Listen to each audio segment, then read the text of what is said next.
Hello viewers, welcome to my channel. আশা করছি সকলে ভালো আছেন।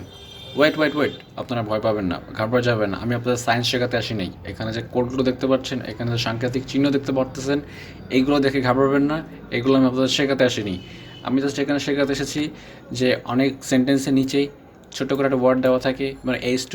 তারপর দেখতে পাচ্ছেন যে এই যে এইচের নিচে টু দেওয়া, উপরে কীভাবে নিতে হয়, নিচে কীভাবে নিতে হয়, এই ওয়ার্ডগুলো সেগুলো আজকে আমি দেখাবো। তো let's get started with the video. Okay, এটি আমাদের পর্ব 5 আমরা দেখতে যাচ্ছি স্যুপ এবং সাপ। আমি অলরেডি এটি ওপেন করে রেখেছি আমার কোড এডিটরে। আশা করছি আপনারা কোড এডিটরে এটি ওপেন করতে পারবেন, কারণ আমি অলরেডি 3, 4, 5-এ আমি সব কিছু দেখিয়ে আসতেছি। সো আপনারা এই জিনিসগুলো আশা করি বেসিক জিনিসগুলো করতে পারছেন। ওকে, তো আমি আজকে আর ওপেন করছি না, আমি সরাসরি এখান থেকে কাজ শুরু করে দিচ্ছি। তো পর্ব 5-এ আমরা দেখবো হচ্ছে স্যুপ এবং সাপ। সাপ হচ্ছে হলো সুপারস্ক্রিপ্ট এবং সাবস্ক্রিপ্ট। এটি কীভাবে করে সেটা আজকে দেখাবো। এটির একটা ছোট্ট একটা এক্সাম্পল এখানে আমি দেখিয়েছি যে কোনো লেখার নিচে এবং উপরে যদি কোনো ওয়ার্ড আনতে চাই, যে একটা লেখার নিচে একটা লেখা আনতে চাচ্ছি, সেটা আনার জন্য কোনটা ব্যবহার করতে হয় এবং কীভাবে ব্যবহার করতে হবে, কোথায় ব্যবহার করতে হয়। তো আমি আপনাদের এই ফাইলটাই, প্রতিদিনের যে কাজ করা ফাইলটা আমি ডিসক্রিপশন বক্সে এটি গুগল ড্রাইভে আপলোড করে আপনাদের মাঝে শেয়ার করে দেব। আপনারা চাইলে সেখান থেকেও প্র্যাকটিস করতে পারবেন যদি কোনো প্রবলেম হয়ে থাকে। ওকে, প্রথমে আমরা যদি একটা কোড এখানে লিখি, যে এখানে সাংকেতিক চিহ্ন যদি এখানে লিখি, যে 1 নম্বর যেটি রয়েছে সেটা প্রথমে AL প্লাস H2।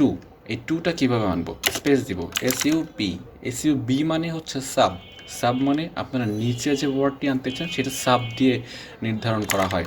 তো সাব লেখার সঙ্গে সঙ্গে আমরা ট্যাব প্রেস করলে কিন্তু আমাদের সম্পূর্ণ স্ট্রাকচার চলে আসছে।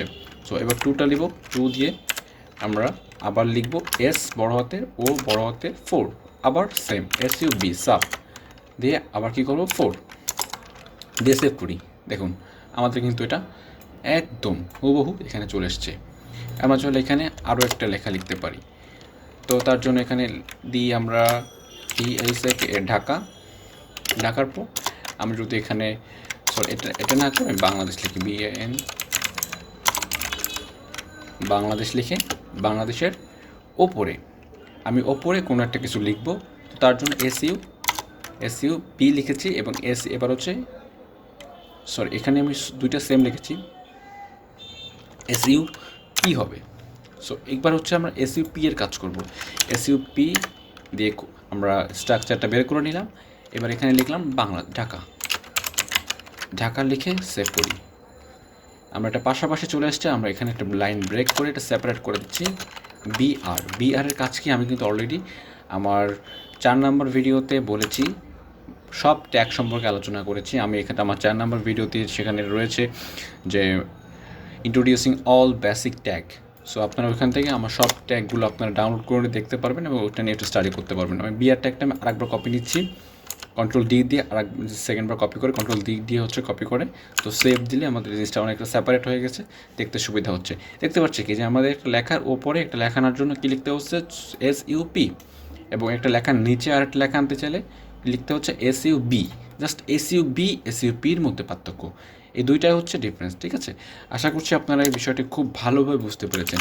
সো আপনারা যে এই জিনিসটা প্র্যাকটিস করার জন্য আপনারা চাইলে এই ভিডিওটি ওপেন করে বা এখানে পজ করে এই যে জিনিসগুলো আছে, এই সাংকেতিক যে কোডগুলো আছে বা সাংকেতিক চিহ্নগুলো আছে, আপনারা চাইলে এখান থেকে আপনার কোডে প্র্যাকটিস করতে পারেন, যেন আপনাদের সুপ নিয়ে কোনো রকম জড়তা না থাকে।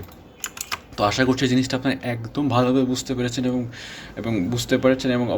যদি বুঝতে পেরে থাকেন অবশ্যই লাইক করবেন, কমেন্ট করবেন এবং সাবস্ক্রাইব করে আমাকে উৎসাহ দিবেন। তো আজকে ভিডিওটা এই পর্যন্ত। পরবর্তী ভিডিও দেখার জন্য সবাইকে আমন্ত্রণ রইল। Tata, bye bye.